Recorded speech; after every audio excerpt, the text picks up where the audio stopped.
Well, good morning, everybody. Today I'm going to be using my Arkansas Blackstone for the very first time, and so I'm going to try to finish up this razor that I already have a bunch of honing done on. This is an early 1900s Wade & Butcher, and I'm proud of this case because I did a lot of repairs. This leather was coming off. These coffins are made of cardboard, like pressed paper, and then they put a thin layer of leather on the outside of them. And over time the leather wears off, so it's just left with this exposed paper. So when I got it, this was all falling apart, so I pasted several layers of paper on the outside, and on the inside I mended this corner and pasted this leather back down. So the reason I put so much care into this particular coffin is because it's original. It's so cool. It's the original coffin for this Wade & Butcher. This will be on my shop after I get the finishing done. You can see it's pretty wedge ground, as most Wade & Butchers are. But let's get down to it.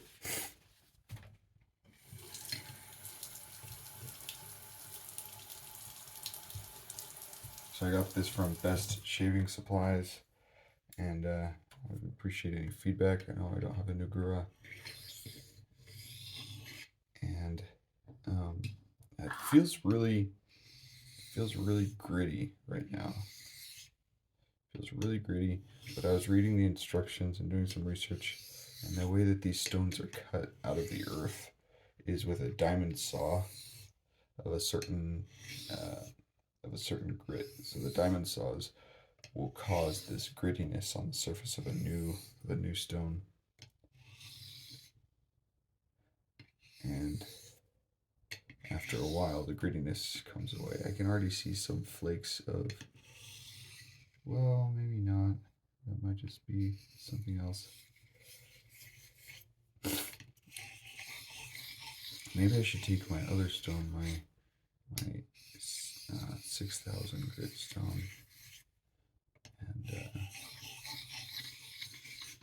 and kind of dress this one.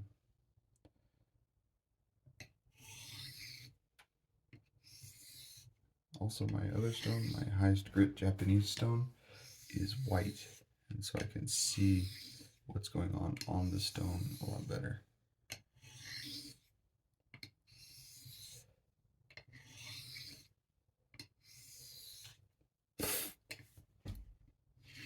I'm not putting hardly any pressure on the tip of the blade.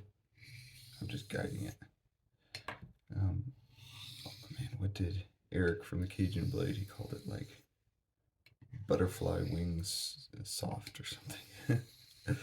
I like that. So you get, as you're using a natural stone, as I understand, you control the grit of it as you use pressure. Man, it's starting to feel like glass, just like I'm going on glass here.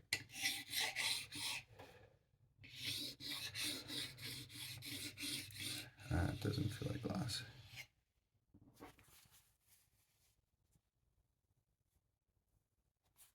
don't know if you can see the edge. Yeah, that's like, I get a pretty good mirror finish with my Japanese stones, but it feels something different.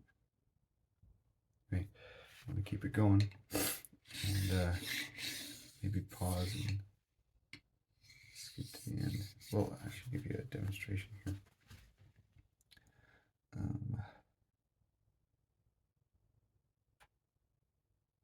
Wow. Even then, I'm not even pushing against my skin, and it feels like it's grabbing. Yeah, I could just grab the hair. Dang it. See, can you?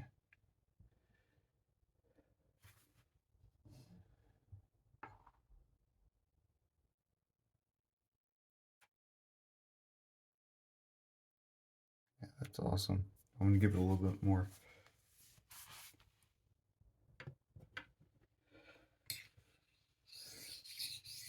Okay, now instead of coming at the stone like this, the edge of the blade will be running into any slurry that it creates. It'll actually dull the microscopic edge of the blade, So I'm going to draw it away from the slurry now.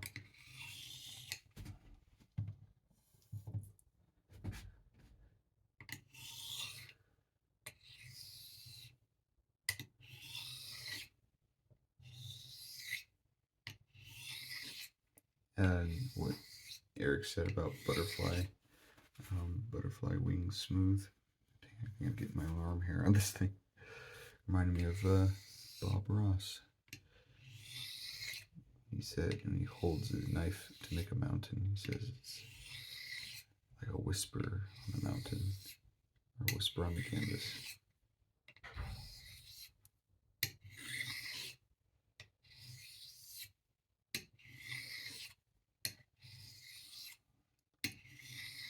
Alright, and honestly, I just realized that when I honed this wedge, I had a strip of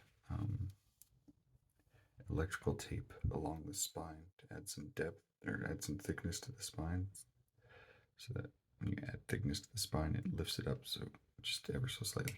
But now I don't have that.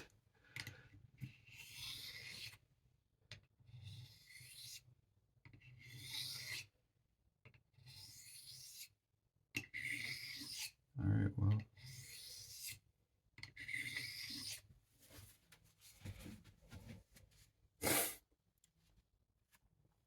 Alright, let's give it a shot.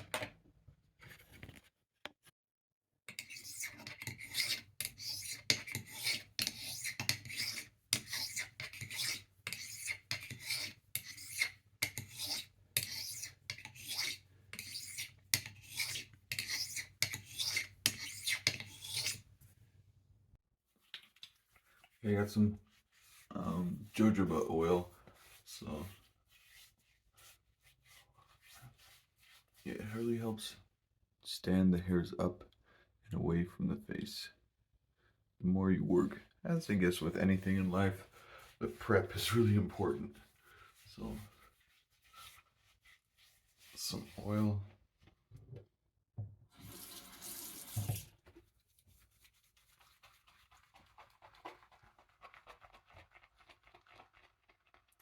This is just a puck of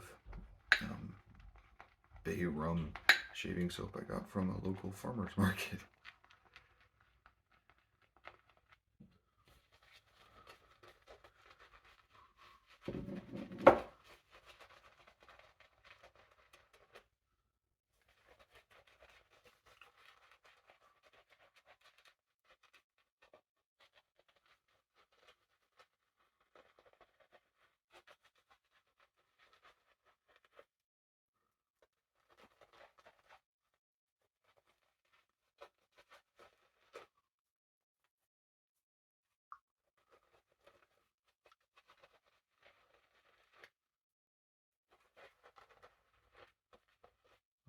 That's that.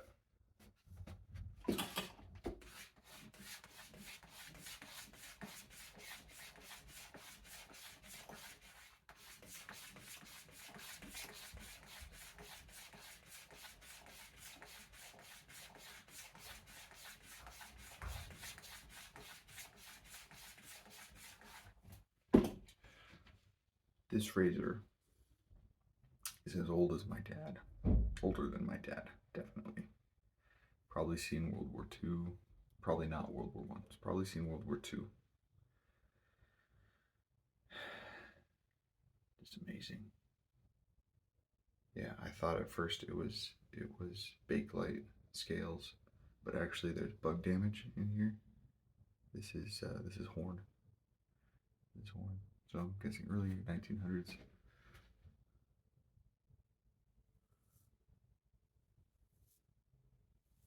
Oh my goodness. Sean, you were right.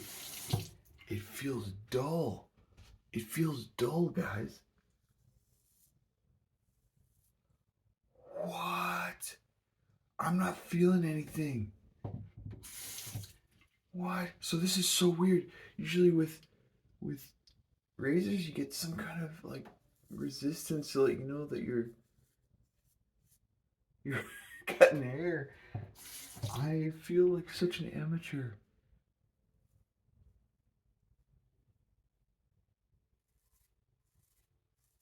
they're just popping off. When a knife is dull, when a razor is dull, it glides along the top of the hair, and you're like, oh dang, it's not cutting anything.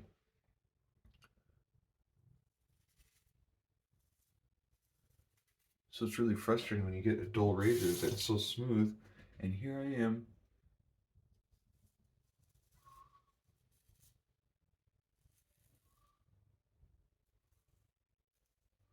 Wow.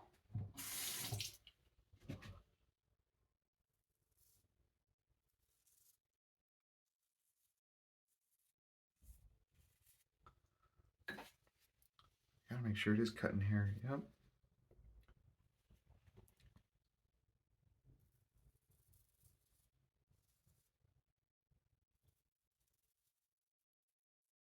Wow. I mean, not that my other razors are dull by any means.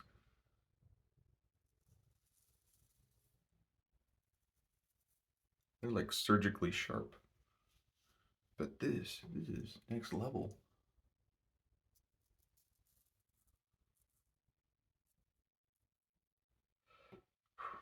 So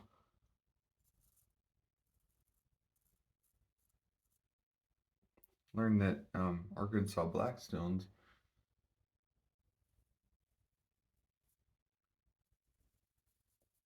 sorry, I can't talk. Arkansas Blackstones are made of a lot of quartz, something called naviculite too.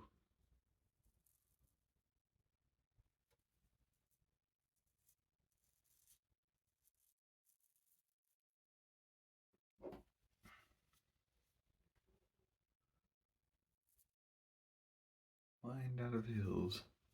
I want to know if this is like,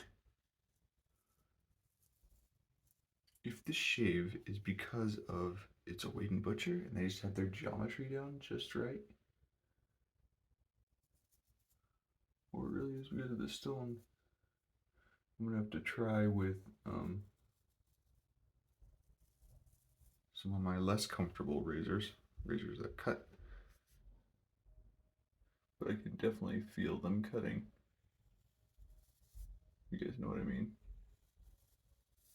In general, I think people like the tactile response. This is why cartridge razors, part of the reason why cartridge razors are nice, because you can press really hard with cartridge razors and not cut yourself, and people get that tactile response. I'm cutting. So some of my razors have that tactile response where you can push.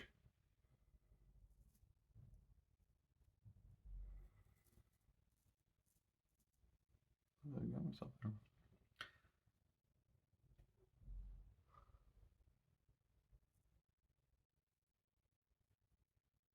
Wow, it just glides. It's so cool.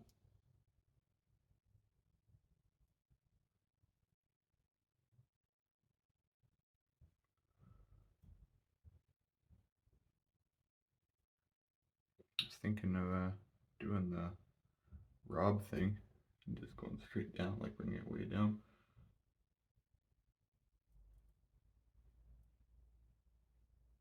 Well, it's all the catch there, but that is dry, so we'll give it that. Don't shave dry, folks. Oh, nothing there. All right. Well, that is a stunning success for this Wade and Butcher. So I'm gonna put this on the shop in a couple days. But yeah, great shave. Thanks from an Arkansas Blackstone. Happy shaving.